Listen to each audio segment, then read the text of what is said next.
नमस्कार, मी अमृता आकाश. आरोग्यम धनसंपदामध्ये आपलं स्वागत. आरोग्यम धनसंपदामध्ये आज आपण आम्लपित्तामुळे होणारे गंभीर आजार आणि अमृत आयुर्वेद उपचार या विषयावर अधिक माहिती घेत आहोत आणि आपल्याला मार्गदर्शन करण्यासाठी आपल्यासोबत आहेत डॉक्टर अविनाश अमृतवाड. डॉक्टर, कार्यक्रमात आपलं स्वागत करते. नमस्कार. विषयाला आपण सुरुवात करणारच आहोत. त्या अगोदर आपण डॉक्टरांची ओळख करून घेऊयात. गुरुकुंज मोझेरी अमरावती येथे आयुर्वेद महाविद्यालयातून आयुर्वेदाचार्याची पदवी डॉक्टरांनी घेतली आहे. पुण्याचे राजवैद्य श्री समीर जमदग्नी सर यांच्या मार्गदर्शनाखाली विशेष अध्ययन सरांनी केले. मागील 14 वर्षांपासून नांदेड येथे श्री विश्वेश्वर आयुर्वेद चिकित्सालयाच्या माध्यमातून अनेक दुर्धर आजारांवरती संशोधन आणि उपचार करत मेंदूचे आजार, वंध्यत्व, मणक्याचे विकार, त्वचा विकार, हृदयरोग, थायरॉइड अशा आजारांवर अचूक निदान आणि उपचारासाठी डॉक्टरांची ख्याती आहे. तर वंध्यत्वासारख्या दुर्धर आणि जटिल आजारानं नैराश्यग्रस्त रुग्णांवर आयुर्वेद चिकित्सेद्वारे उपचार, सामाजिक बांधिलकी जपत गोवर्धन गो सेवा प्रकल्प नांदेड येथे मोफत आयुर्वेदिक उपचार, गुरुकुल पद्धतीनं अनेक विद्यार्थ्यांना आयुर्वेदाचं विद्यादान करून आयुर्वेदाचा प्रसार आणि प्रचार देखील डॉक्टर करतात. आणि या सगळ्या कार्यासाठी 2017 मध्ये महात्मा कबीर समता परिषदेतर्फे नांदेड रत्न वनिता विकास बहुउद्देशीय महिला मंडळातर्फे मराठवाडा भूषण पुरस्कार तसंच 2019 साली शंकरराव चव्हाण गुरुरत्न पुरस्कारानं डॉक्टरांना सन्मानित देखील करण्यात आलेलं आहे. तर डॉक्टरांच्या मुख्य शाखा नांदेडसह मुंबई, औरंगाबाद, लातूर, नागपूर या ठिकाणी देखील आहेत, जिथे डॉक्टर रुग्णसेवा देत आहेत. तर डॉक्टर, आज आम्लपित्तामुळे होणारे जे गंभीर आजार आहेत ते आयुर्वेदाच्या मदतीनं कसे दूर करू शकतो याविषयी तुम्ही मार्गदर्शन करणारच आहात. सगळ्यात आधी आम्लपित्तामुळे कोणकोणते गंभीर आजार उद्भवू शकतात? नेमका अतिशय गंभीर असा प्रश्न तुम्ही विचारलाय आणि आजचा विषय पण तेवढाच गंभीर आहे. एकंदरीतच आम्लपित्त नावाची गोष्ट जी की नित्याच्या आयुष्यामध्ये आज सर्वसामान्यपणे प्रत्येकाला भेडसावणारी समस्या आहे. आणि एकंदरीत जर समजा आम्लपित्ताचा विचार केला तर मूळ अजीर्ण आणि वारंवार अजीर्ण किंवा दुर्लक्षित केल्या कारणानं होणारं आम्लपित्त. जर आपण एरिया पाहिला तर रक्ताचा येतो, रसाचा येतो किंवा आम्लपित्ताच्या बाबतीमध्ये विचार करत असताना त्याच्या शास्त्रांनी धातुगत अवस्था पण सांगून ठेवलेल्या आहेत. म्हणजे आम्लपित्त आणि अँटॅसिड्स घेऊन त्याला सप्रेस करणे एवढ्यापुरतं ते लिमिटेड नाही आहे. आणि आम्लपित्त जेव्हा आपण दीर्घकालीन आम्लपित्ताचा विचार करतो किंवा मग खूप वर्ष जेव्हा एखाद्या आम्लपित्ताला आपण सहन करतो त्यावेळेस तो नानाविध पद्धतीचे आजार उत्पन्न करतो, ज्यामध्ये एकंदरीतच आपण रक्ताचा जर पीएच बघितला म्हणजे ओव्हरऑल 7.4 पर्यंत रक्ताचा पीएच आहे. आणि वारंवार अजीर्णाच्या किंवा आम्लपित्ताच्या कारणाने जेव्हा तो पीएच अजून ॲसिडिक होतो तेव्हा अशा पद्धतीनं दूषित झालेलं रक्त प्रत्येक व्हायटल ऑर्गन पर्यंत जातं आणि त्या व्हायटल ऑर्गन्सला ॲक्च्युअल ते खराब करायला लागतं. ओव्हरऑल जर आपण विचार केला की रसगत जेव्हा लक्षणं असतात तेव्हा मग जळकी लागणे, आंबट पाणी येणे किंवा मग एकंदरीत उलटी होणे अशा पद्धतीची लक्षणं तुम्हाला जाणवतील. हेच जेव्हा पित्ताचा अंश रक्तामध्ये जातो तेव्हा रक्ताचे आजार किंवा ओव्हरऑल ब्लिडिंग सारख्या टेंडन्सीज, मग ते नाकातून रक्त येणं असेल किंवा मग डोळ्यांची लाली असेल किंवा मग ब्लिडिंग टेंडन्सीज ज्याला आपण म्हणतो तशा पद्धतीच्या टेंडन्सीज डेव्हलप होतात. मांसामध्ये हेच आम्लपित्त जातं त्यावेळी त्वचा विकार पाहायला मिळतात किंवा ओव्हरऑल स्किनचं ब्लॅकनिंग पाहायला मिळतं किंवा एकंदरीतच मांसाशी संबंधित बाकीची लक्षणं पाहायला मिळतात. हेच आम्लपित्त जेव्हा मेदोगत होतं म्हणजे ज्याला आपण चरबी म्हणतो त्यावेळेस बॉईल्स येणे म्हणजे केस्तूड ज्याला आपण म्हणतो तो प्रकार घडतो. किंवा मग किडनीचे आजार, कारण रक्त आणि मेदापासून जिथं किडनी बनलेली आहे आपल्याला असं वाटतं की हे डिफरंट आहे, बट वारंवारच्या अजीर्णाच्या कारणांनी जेव्हा आम्लपित्ताचा अंश अशा पद्धतीनं वेगवेगळ्या धातूंमध्ये जातो त्यावेळेस वेगवेगळी तक्रारी घेऊन समोर येतो. आता जर आपण हेच लक्षण जर समजा अस्थिगत म्हणलं तर मग ऑस्टिओपोरोसिस पासून ते बाकीच्या कंडिशन्स येतात. इन शॉर्ट, जर प्रत्येक वेळी वेगवेगळ्या धातूंमध्ये हे वेगवेगळी लक्षणं तयार करत असेल तर निश्चितपणे याला गांभीर्यानं घेणं गरजेचं आहे. म्हणून आजचा हा आपला विषय जो आहे की गंभीर आजार कसे उद्भवतात हे समजून घेणं गरजेचं आहे. आणि सध्याची लाईफस्टाईल आणि ओव्हरऑल जर डाएट आणि इतर सगळ्या गोष्टी, धावपळीचं जीवन आणि विशेषतः सगळेजण खाण्यापिण्यावरती विचार करतील पण मी मात्र वेळेवरती विचार करेल. कारण अग्नेयजरणशक्त्या किंवा मग सूर्य असताना किंवा सायंकाळच्या पूर्वी जर आपण जेवण केलं तर अजीर्ण होत नाही किंवा पहाटे 5:30 वाजता उठलो तर अजीर्ण होत नाही. ह्या सगळ्या गोष्टींचा जर ओव्हरऑल विचार आपण केला तर आपण किती गर्ततेमध्ये आहोत. आणि ह्या धावपळीच्या जीवनामध्ये आपण कोणती कोणती आजार विकत घेऊ शकतो याचं एकंदरीत जर आपण ॲनालिसिस केलं तर आम्लपित्त हा विषय अतिशय गंभीर आजार उत्पन्न करू शकतो, ह्या ठिकाणी मला मेन्शन करावंसं वाटतं. अगदीच. खरं तर वेगवेगळ्या आजारांचा तुम्ही उल्लेख केला. प्रत्येकाला यातली कुठे ना कुठे ही लक्षणं जाणवत असतात. मात्र हे आजार गंभीर देखील असू शकतात आणि कालांतराने आपल्या शरीरावर त्याचा कसा दुष्परिणाम होऊ शकतो हे आपल्याला डॉक्टरांनी सांगितलंय. आम्लपित्तासंदर्भात तुमच्या मनात कोणताही प्रश्न असेल तर तुम्ही डॉक्टरांचं मार्गदर्शन घेऊ शकतात. स्क्रीनवर डॉक्टरांचे नंबर आहेत, नक्कीच तुम्ही डॉक्टरांशी संपर्क करू शकतात. तर डॉक्टर, हे सगळे गंभीर आजार सांगत असताना आम्लपित्ताचा आपल्या हृदयावर देखील कशा पद्धतीने परिणाम होऊ शकतो? अतिशय सुंदर. म्हणजे हा अगदी ज्वलंत प्रश्न आहे. कारण आज आपण हृदयविकाराची जर संख्या बघितली तर भूतो न भविष्यती, कारण वर्ल्ड हेल्थ ऑर्गनायझेशन पासून ते सामान्य डॉक्टरांपर्यंत जर आपण नित्याच्या प्रॅक्टिसमध्ये पाहिलं तर हृदयाचे आजार अतिशय जास्ती प्रमाणात सद्यस्थितीमध्ये पाहायला मिळतात. हृदयाचे आजार हे येतात कसे हे जर मी समजून घेतलं तर हृदयाचे आजार हे या आजीर्णामधूनच येतात. कारण जिथं आयुर्वेद हृदयाला रसवह किंवा मग प्राणवह स्रोतसाचं मूल स्थान सांगतो, अशा वेळी रसवहचा जर मी विचार केला किंवा आमाशयाला ज्या ठिकाणी दुसरं हृदय म्हटलंय त्या ठिकाणी जर आपण एकंदरीत विचार केला तर वारंवार होणारं अजीर्ण, ज्यामध्ये आंबट ढेकर असेल किंवा मग करपट ढेकर असतील किंवा मग जळजळी असेल किंवा एखादी आंबट उलटी होणं असेल किंवा सोबतच त्यासोबत चेस्ट पेन असेल किंवा सोबतच बॅक पेन असेल किंवा एकंदरीत हातामध्ये जाणाऱ्या मुंग्या असतील, जेव्हा जेव्हा आमाशयावर सूज येते, जेव्हा जेव्हा हृदयावर सूज येते, ह्या सगळ्या कारणांनी त्यावेळी ॲक्च्युअल प्रेशर त्याचं स्पाईनवरती पडतं किंवा मग तत्संबंधित लक्षणं पाहायला मिळतात. जर आपण एकंदरीतच हृदयाचे आजार जर विचार केला, लाईक हायपरटेन्शन, म्हणजे बीपी हा किती ज्वलंत प्रश्न आहे. ॲक्च्युअल बीपी हे एक लक्षण आहे. म्हणजे जर आपण समजून घेतलं तर प्रेशर वाढतं, पण ते कशामुळे वाढतं हे समजून न घेतल्या कारणानं ॲक्च्युअली आपल्याला नित्याच्या आयुष्यामध्ये गोळ्या खाव्या लागतात. सोबतच कित्येक वेळा आपल्याला मिस कॉल मिळतो, म्हणजे अशा पद्धतीची सिम्पटम्स पाहायला मिळतात. रात्री जळजळ होते किंवा मग एखाद्या वेळेस समजा दरदरून घाम फुटतो.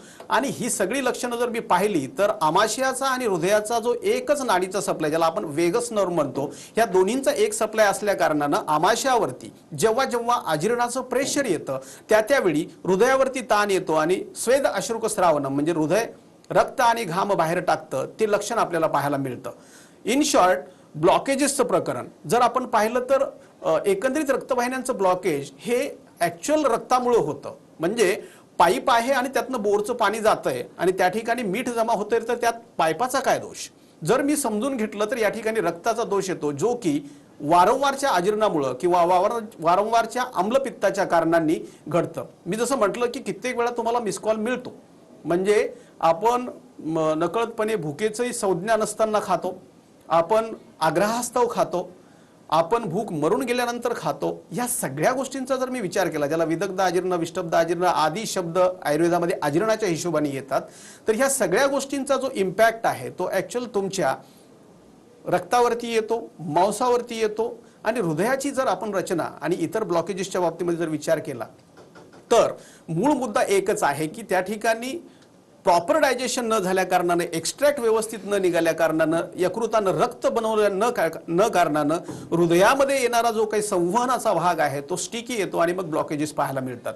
जर मी हृदयाच्या आजाराच्या बाबतीमध्ये पुन्हा एकदा गोष्ट मेन्शन करतो की आपण जर समजा नित्याच्या गोष्टींमध्ये ह्या गोष्टी थोड्या थोड्या टाळल्या तर निश्चितपणे हृदयाचे आजार भविष्यातील आपण टाळू शकतो. इवन हृदयविकाराचे जे पेशंट आहेत त्यांनी जर समजा व्यवस्थित लाईफस्टाईल फॉलो केली तर बरीचशी त्यांची औषधं कमी होऊ शकतात. मी माझ्या नित्याच्या प्रॅक्टिसमध्ये पाहतो की आपण जर लाईफस्टाईल व्यवस्थित मेंटेन केली आणि डाएटवरती लक्ष दिलं तर गोळ्यांची गरज कमी पडते.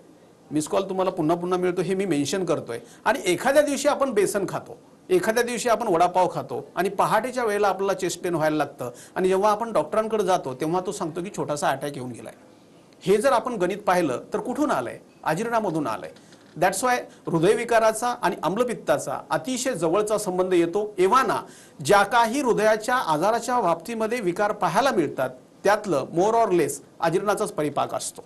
म्हणून जर हृदयविकार टाळायचे असतील तर अजीर्ण टाळावं लागेल. अगदीच. हृदयासाठी इतकी महत्त्वाची माहिती तुम्ही देतायत, मात्र हृदयानंतर मणका देखील तितकाच महत्त्वाचा आहे. आम्लपित्तामुळे मणक्याचे देखील कोणकोणते विकार होऊ शकतात? गंभीर प्रश्न आहे. म्हणजे जर मी समजून घेतलं तर मणक्यांची रचना ही actual it is like a statue. म्हणजे त्याला ज्या ज्या गोष्टींचं प्रेशर पडतं, म्हणजे ओव्हरऑल आता मी आम्लपित्ताचाच विचार केला आणि आम्लपित्तामध्ये आमाशयाला आणि अन्ननलिकेला आलेली सूज, त्या ठिकाणी पाठीमागच्या मणक्यांवरती जेव्हा प्रेशर टाकते तेव्हा सर्वायकल स्पाईनशी रिलेटेड म्हणजे मानेचं दुखणं असेल किंवा मग पाठीचं दुखणं असेल किंवा चक्कर येणं असेल किंवा मग एकंदरीत जर आपण पाहिलं समजा पोझिशनल व्हर्टिगो ज्याला म्हणतो, उठताना दुखणं असेल किंवा बाकीच्या गोष्टी ज्या स्पाईन रिलेटेड ज्यासाठी आपण एक्सरे आणि MRI करतो, या सगळ्यांची उत्तरं या आम्लपित्तामध्ये सापडतात. जर समजा आपण आम्लपित्त टाळलं तर सूज टळू शकते आणि सूज टळलं तर प्रेशर फॅक्टर टळू शकतो आणि प्रेशर फॅक्टर टळलं तर आपली ऑपरेशन्स टळू शकतात. पण कित्येकांना माहीत नाही, कारण आता स्पेशलायझेशनचं युग असल्या कारणानं आपण प्रत्येक गोष्टीचा विचार हा डिफरंटली करतो आणि प्रत्येक गोष्टीचा डिफरंटली विचार करत असताना वेगवेगळ्या डॉक्टरांकडे जातो.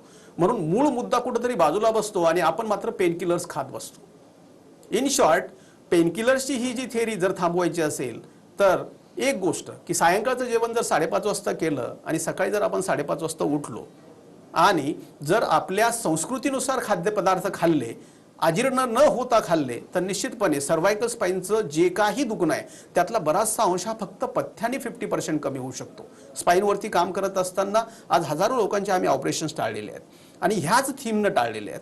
ओव्हरऑल जर आपण पाहिलं तर आता मानेच्या मणक्यांच्या संदर्भात पुन्हा एकदा मुद्दा मेन्शन करतो की नाक ब्लॉक असल्या कारणानं ह्या ज्या काही मसल्स आहेत, स्टेर्नोमॅस्टॉइड मसल, त्याच्यावरती प्रेशर येतं. आता दुसरा कन्सेप्ट की आजीर्णाच्या बाबतीमध्ये पण, म्हणजे जर आपण नाकाचा विचार केला तर आग हवेशिवाय जिवंत नाही राहू शकत. म्हणून मग ह्या गोष्टी ट्रीट करत असताना नाकाला पण तेवढंच महत्त्व आहे जेवढं तोंडाला महत्त्व आहे किंवा पथ्यांना महत्त्व आहे. त्यामुळे स्पाईनच्या बाबतीमध्ये पुन्हा एक गोष्ट की ऑस्टिओपोरोसिस सारख्या कंडिशन्स ज्याच्यामध्ये हाडं नरम होणे, हाडं झिजणे किंवा मणक्याची गादी झिजणे किंवा मग नस दबणे, ह्या सगळ्या गोष्टींच्या बाबतीमध्ये पचनाचा आणि तदनुषंगानं पोषणाचा विचार अतिशय महत्त्व ठेवून जातो. म्हणून मग पोषण जर का इम्प्रूव्ह झालं तर पुढची झीज ठळेल आणि जर का सूज समजा इम्प्रूव्ह झाली किंवा सूज नाही आली तर आपण सर्वायकल स्पाईनचं पेन रिलीव्ह करू शकतो आणि ऑपरेशन पण बिलकुल टाळू शकतो. अगदीच. ज्या रुग्णांना किंवा ज्या प्रेक्षकांना ऑपरेशनचा डॉक्टरांकडून सल्ला दिला जातो त्यांनी आधी तज्ज्ञ डॉक्टरांकडे जाऊन या संपूर्ण विषयासंदर्भात माहिती घेणं, उपचार पद्धती जाणून घेणं आणि त्यानंतर उपचार करणं हे तितकंच महत्त्वाचं आहे. त्यासाठी डॉक्टरांचा नंबर स्क्रीनवर आहे, नक्कीच तुम्ही डॉक्टरांशी संपर्क करू शकतात. डॉक्टर, जसा तुम्ही आता उल्लेख केला की आपली जीवनशैली बदलत चालली आणि त्यामुळे आपल्याला हे सगळे त्रास होतात. अनेकदा आम्लपित्तामुळे डोकेदुखी होणं किंवा मायग्रेनचा त्रास होणं हे प्रत्येकाला कुठेतरी जाणवत असतं, मात्र एखादी गोळी आपण घेतो डोकं दुखतंय म्हणून आणि तो विषय तिथल्या तिथे राहून जातो. तर हे असं करायला हवं की नको? नाही, मायग्रेन ही एक व्याख्या आहे. म्हणजे मला समजून अतिशय म्हणजे मजेशीर भाग आहे हा की डोकेदुखी हा जो विषय आहे तो डोक्याचाच आहे का, हा प्रश्न पहिल्यांदा पडला पाहिजे. कारण डोकं जर समजा दररोजच दुखत असेल तर मग ठीक आहे, किंवा सिटी स्कॅनमध्ये काही इन्व्हेस्टिगेशन्समध्ये तुम्हाला लाईक ब्रेन ट्युमर सारखी कोणती कंडिशन मिळते तर ठीक आहे. पण कधी मध्ये डोकं दुखतं तर निश्चितपणे तो चुकीचा भाग आहे. आणि जर मी समजा ह्या बाबतीमध्ये व्हॅस्क्युलर प्रेशर वाढल्यानंतर एकंदरीत जर का समजा डोकं दुखत असेल आणि मध्ये मध्ये जर का समजा अटॅक येत असतील तर निश्चितपणे कोणत्या तरी वेगळ्या अँगलने त्याला विचार करणं गरजेचं आहे. त्यामुळं आम्लपित्ताचा जो संबंध आहे एकंदरीत जर आपण विचार केला तर तो अन्ननलिकेशी येतो. अन्ननलिकेच्या सुजेचा संबंध हा श्वासनलिकेवरती प्रेशर टाकतो आणि श्वासनलिकेच्या वरती प्रेशर पडल्यानंतर ऍक्च्युअल नाकाचा पडदा वाकडा झाल्या कारणाने नाजल ब्लॉकेज आणि ज्या साईडला तुमचं नाक ब्लॉक झालं त्या साईडला ऍक्च्युअल मायग्रेनचा अटॅक पाहायला मिळतो. एकंदरीत मायग्रेनमध्ये जर आपण सिम्पटम्स पाहिली तर ती उलटी केल्यानंतर किंवा उलटी झाल्यानंतर थांबतात. याच्यावरनं समजतं की तिथं आमाशयाचं किंवा आम्लपित्ताचं काय महत्व आहे. ओव्हरऑल डेलीच्या प्रॅक्टिसमध्ये आम्ही पाहतो की मायग्रेन 45 दिवसामध्ये अतिशय सुंदर पद्धतीनं 99% लोकांचं थांबतं किंवा त्याच्या संबंधित जे काही समजा अटॅकिंग कंडिशन्स आहेत ज्याच्यामध्ये चक्कर येणे असेल किंवा प्रकाशाकडे न पाहणं असेल, अर्ध डोकं दुखणं असेल, इन शॉर्ट ह्या सगळ्या गोष्टी जर मी पाहिल्या तर ह्या सगळ्याच्या सगळ्या गोष्टी आम्लपित्ताच्या कारणांनी किंवा अन्ननलिकेच्या सुजेच्या कारणांनी थांबतात. त्यामुळे ओव्हरऑल जर आपण मायग्रेन आणि आम्लपित्ताचा विचार केला तर त्यांचा हा संबंध 100% येतो आणि निश्चितच आम्लपित्ताच्या ट्रीटमेंटच्या माध्यमातून मायग्रेनचं सोल्युशन हे 100% होऊ शकतं. नक्कीच. त्यामुळे ज्यांना हा त्रास होतोय त्याच्याकडे दुर्लक्ष न करता नेमका आजार काय हे समजून घेणं आणि त्यानंतर उपचार करणं तितकंच महत्त्वाचं आहे. आम्लपित्ता संदर्भात आपण डॉक्टरांकडून अधिकही माहिती घेणार आहोत एका छोट्याशा ब्रेक नंतर.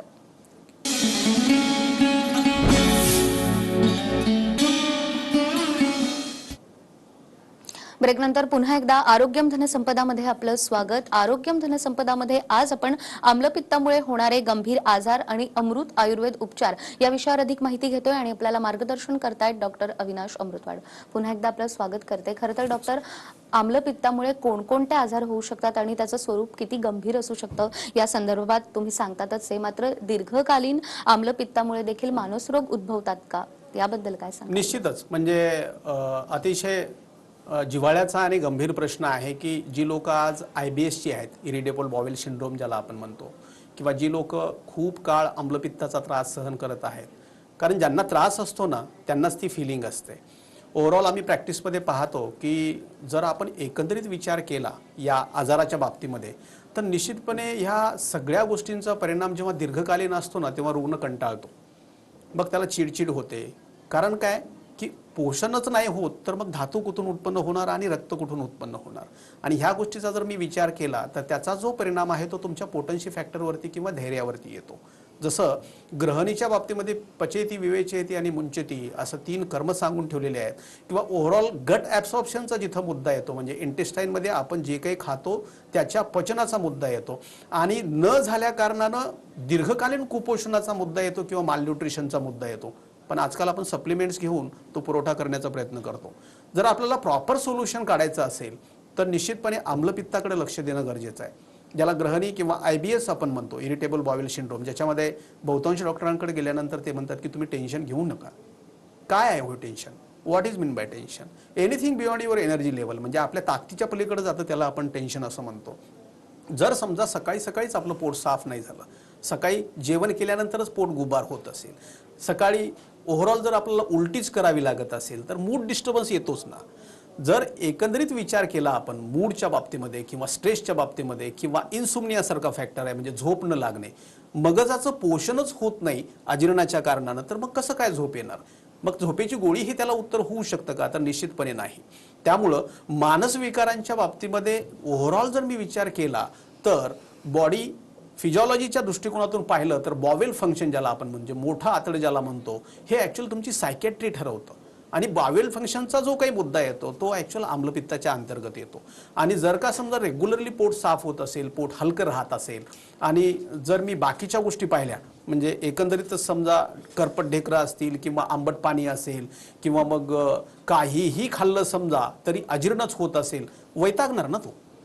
जर एकंदरीत एरिया आपण पाहिला तर आमाशयाचा तो एरिया येतो. धडधडीचा विषय जर लक्षात घेतला तर तो आपण अन्ननलिकेचा आणि हृदयाच्या ठोक्याचा मुद्दा येतो.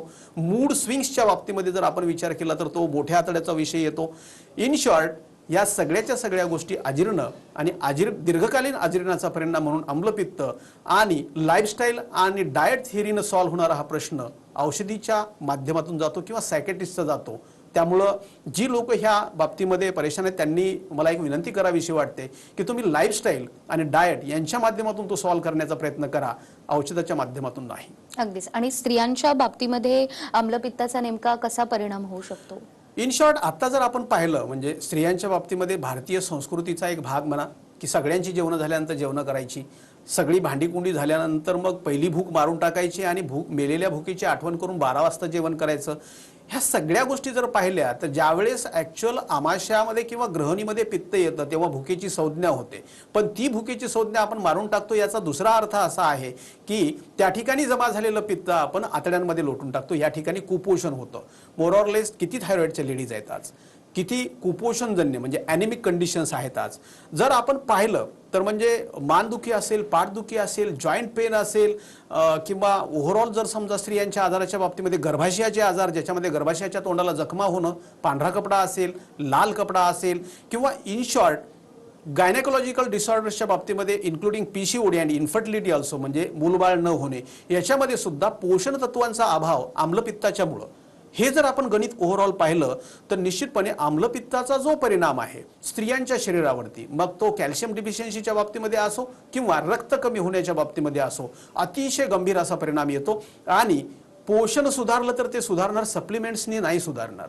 त्यामुळं आपण एक गोष्ट लक्षात घ्या, या ठिकाणी संस्कृतीचा भाग हा ठीक आहे, बदललेल्या लाईफस्टाईल हा भाग ठीक आहे, पण ओव्हरऑल जर विचार केला तर आपल्याला वेळेवरती जेवण देणं आणि वेळेवरती खाणं, योग्य खाणं, षड्रसात्मक खाणं, ज्याच्यामध्ये मधुर, आम्ल, लवण, तिक्त, कटू कशा आहे. गोड किती कमी खातात लोक, फक्त कटुरसाचं सेवन करतात, तिखट रस खातात, त्याच्यामुळे पण रक्त कमी होतं. त्यामुळे स्त्रियांच्या आजाराच्या बाबतीमध्ये अतिशय महत्त्वाचा मुद्दा आहे आम्लपित्ताचा. आम्लपित्तासहित जर गायनेकोलॉजिकल डिसऑर्डर्स असतील, पांढरा कपडा, लाल कपडा, तर आपल्याला पहिल्यांदा आम्लपित्ताचा विचार करावा लागेल. अगदीच. आणि आम्लपित्तामुळे उत्पन्न गंभीर आजारांमध्ये देखील उपचाराचा दृष्टिकोन नेमका कसा असावा? उपचाराचा दृष्टिकोन कारणानुसार ऍक्च्युअल घडतं कसं हे फार महत्त्वाचं आहे. म्हणजे कोणतीही कंप्लेंट तुम्हाला जेव्हा आहे, तो हृदयाचा आजार असेल, मूत्रविकार असेल, स्त्रियांचा आजार असेल, कुपोषण असेल, या सगळ्यांचं सॉल्व्ह करण्याचं माध्यम ऍक्च्युअल तुमचं पोषण आहे.